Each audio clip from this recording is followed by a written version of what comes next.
Welcome to Deva Wargames. I'm Patrick, and I am sick of seeing Space Marines getting gunned down by lasguns. So I'm leaning into my inner transhuman dread by making an army of Astartes using Custodes datasheets.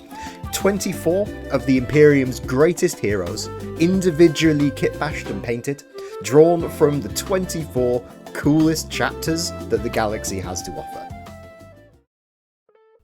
And we're back again for another Marine.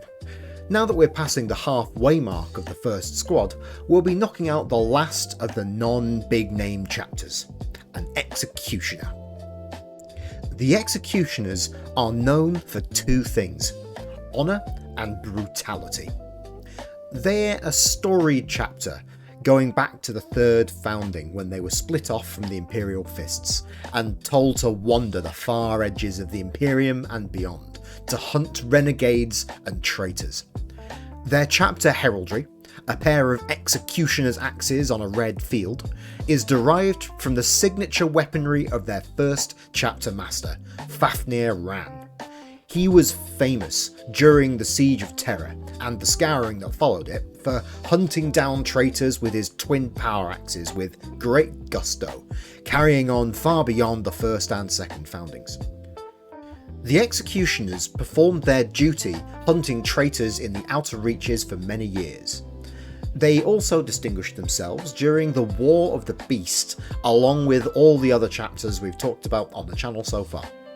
They were also notably active in the Wars of the Age of Apostasy, fighting against the upstart Cardinal Bucaris during the Plague of Unbelief.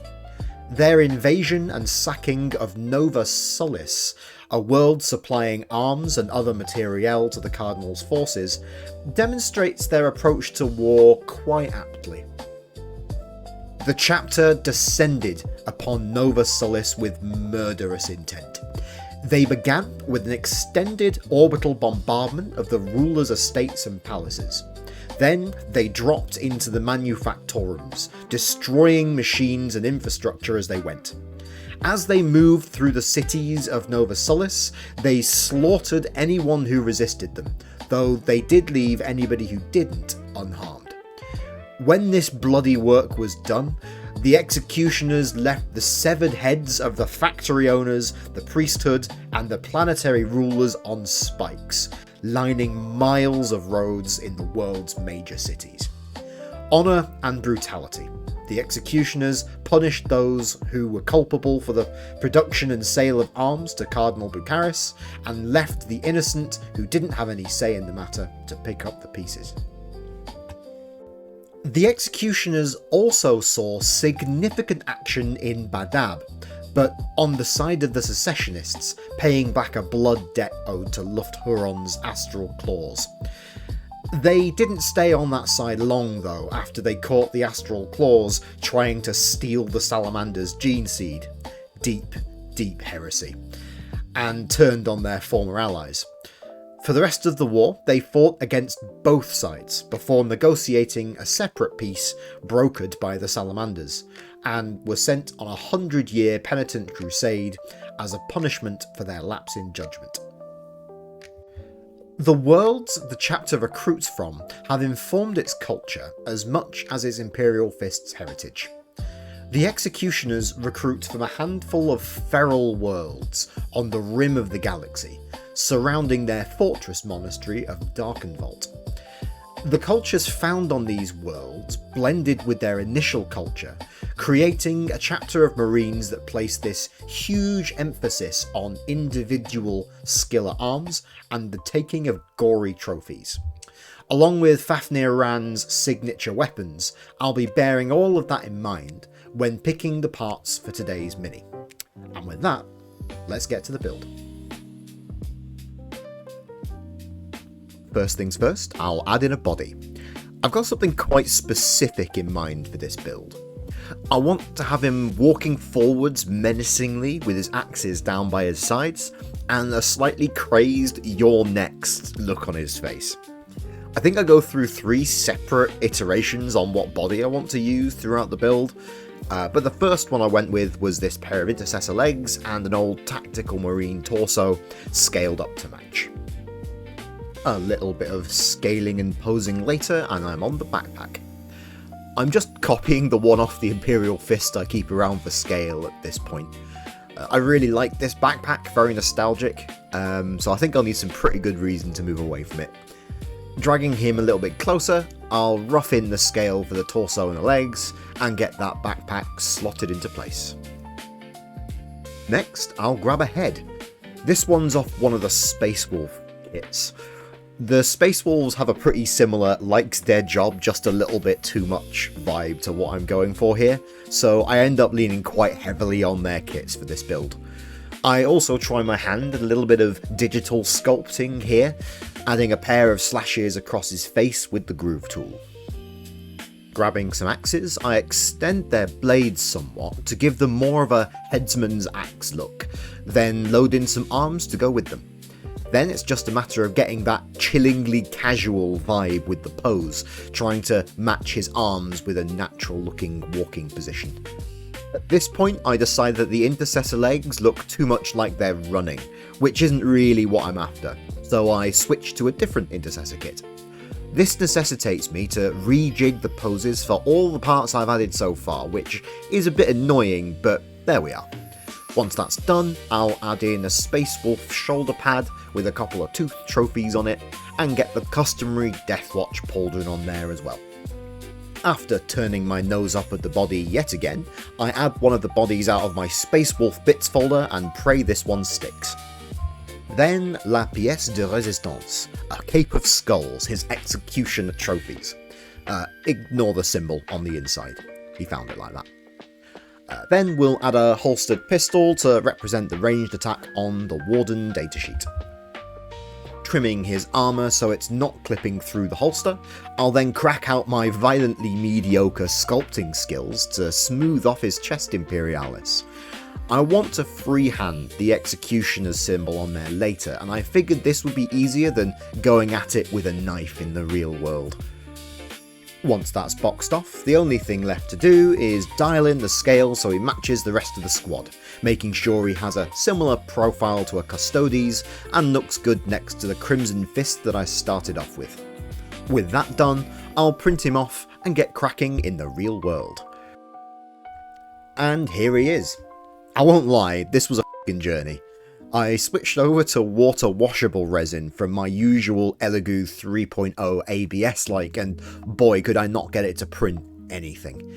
After a week of evenings spent troubleshooting, I gave up and switched back to my regular resin, and he came out first try with no bother at all.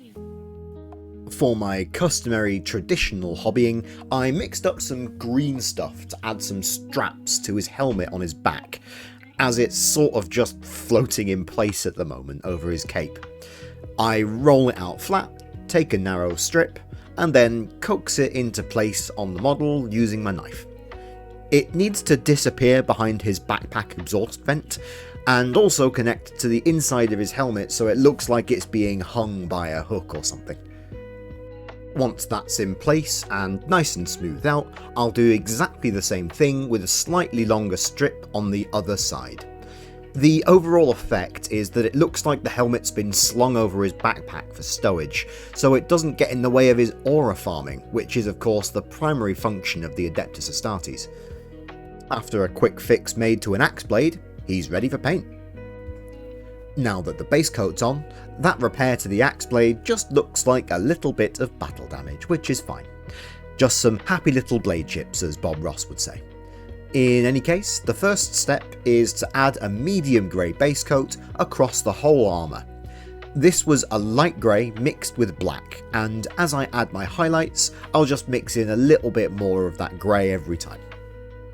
I'll make sure that I catch all the hard to reach areas here as well, making sure to get my brush right down behind his cape and getting all the other straggly little bits like the inside of his collar and his arms.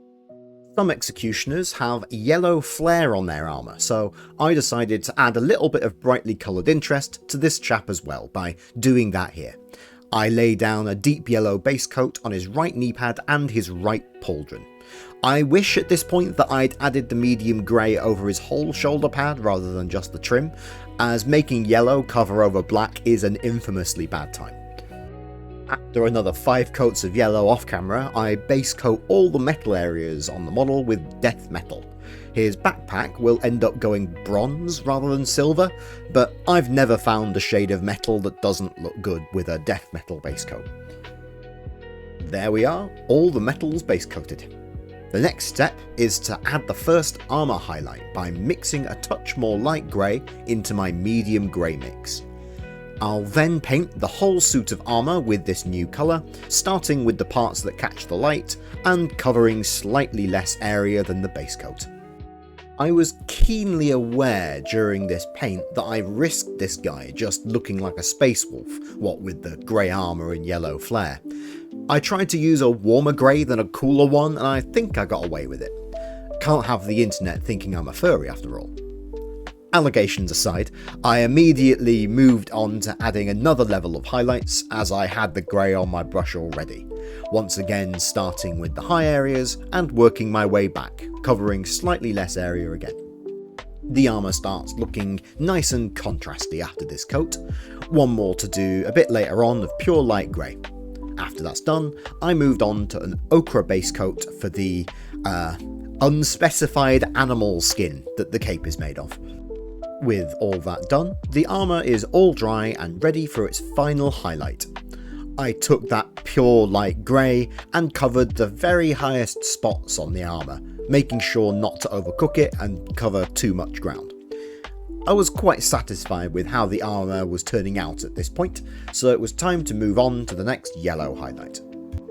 I don't remember exactly which colour this was, as I don't have my paints in front of me as I record this, but I do remember that it's the only Vallejo paint that I own, so that's something. I covered just the top of the pauldron and the knee pad, following the same thought process as with the rest of the armour.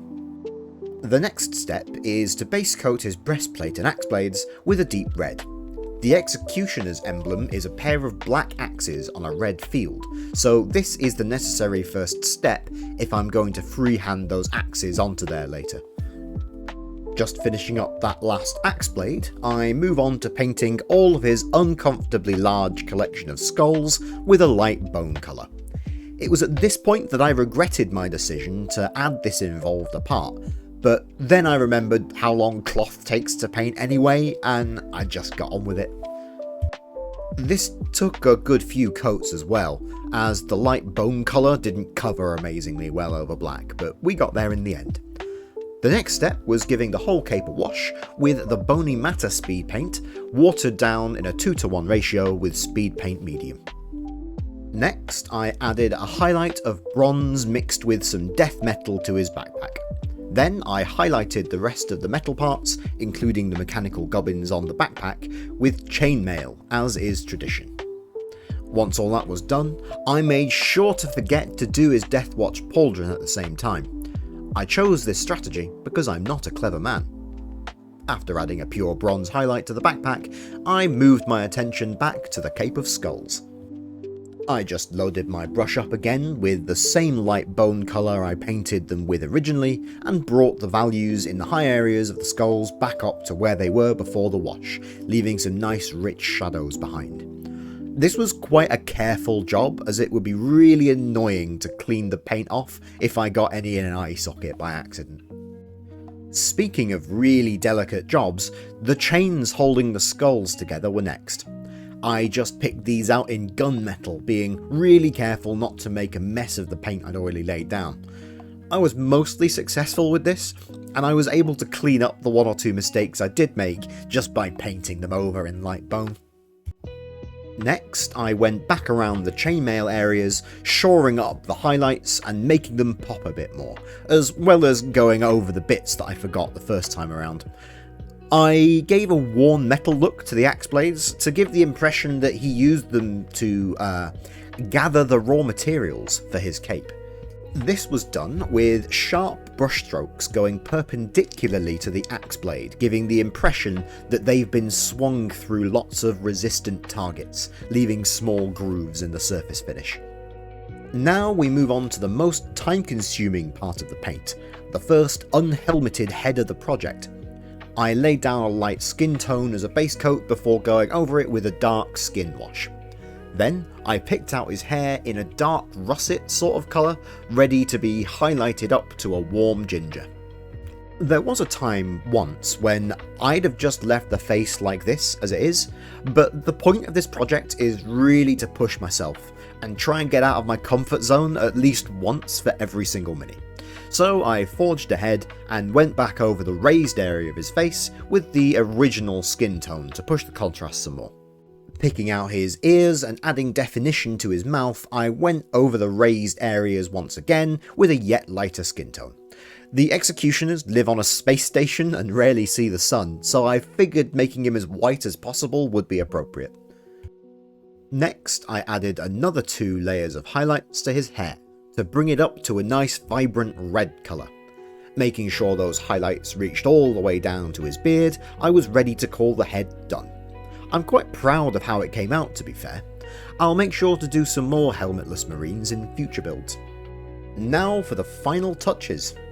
You can tell I was focusing hard here because my head wanders into shot. I've never really done any freehand before, but I figured some nice simple geometric shapes would be as good a starting point as any.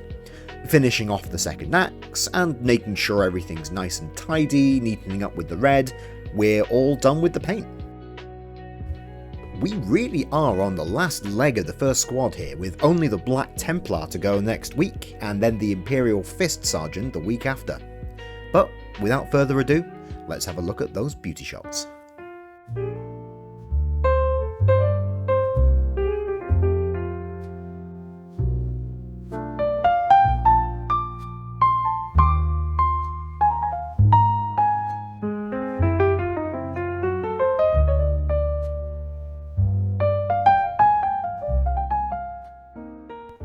The Executioner is probably my favourite model of the project so far.